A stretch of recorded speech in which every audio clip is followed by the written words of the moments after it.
Di sebuah daerah terpencil di lereng perbukitan kapur di selatan Gunung Kidul, terdapat sebuah goa tua yang hampir tidak pernah disentuh manusia. Warga sekitar menyebutnya goa tentara.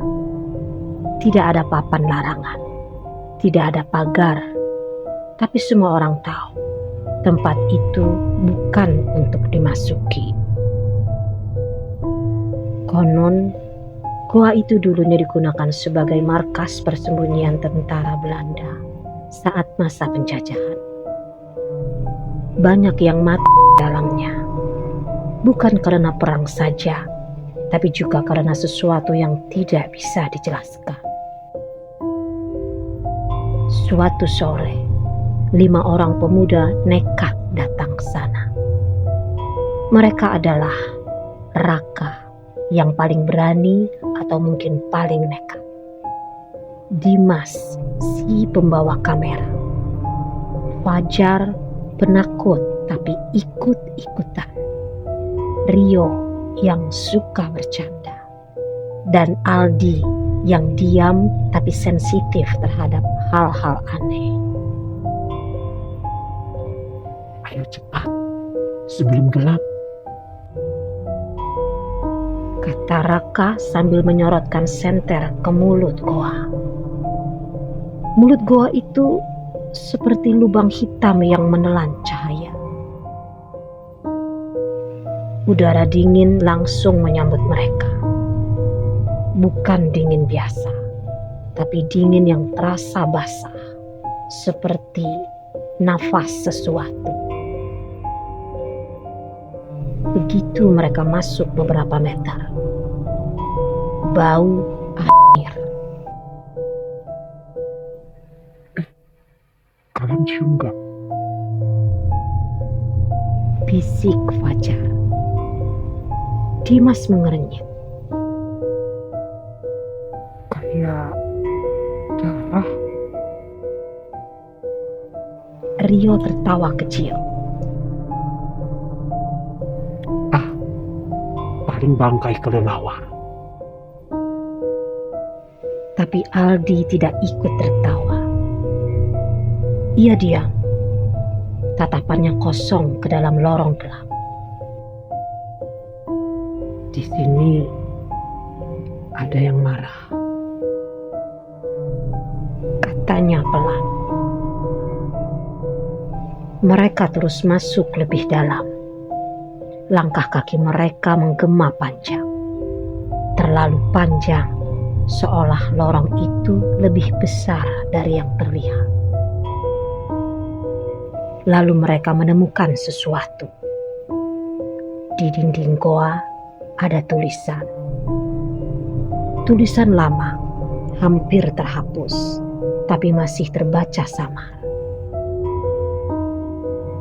Verboden Ganye Verdier. Jangan masuk lebih dalam. Di bawahnya ada goresan seperti kuku. Banyak, tak beraturan. Seolah seseorang mencoba keluar, tapi gagal. ini pasti peninggalan Belanda. Kata Dimas sambil memotret. Cahaya kamera menyala sesaat, dan di dalam hasil fotonya ada sosok berdiri jauh di lorong belakang mereka. Samar, tinggi, memakai seragam lusuh. Bro, Suara Dimas bergetar. ini siapa? Raka langsung menoleh ke belakang. Kosong.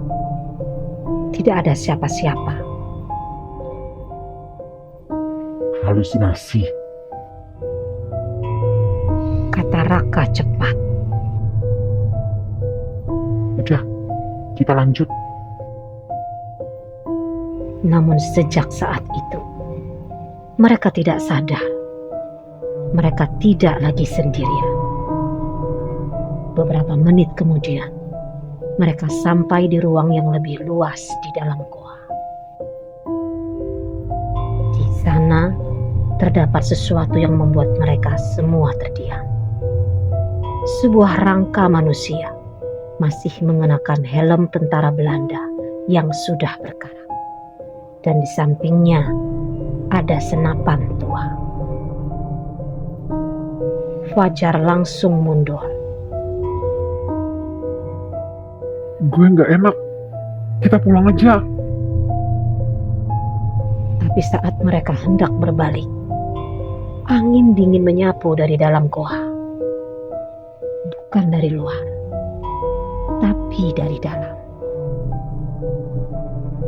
Lalu terdengar suara.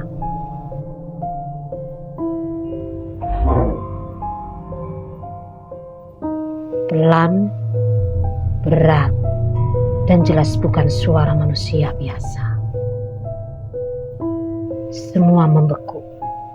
Suara itu terdengar lagi, lebih dekat.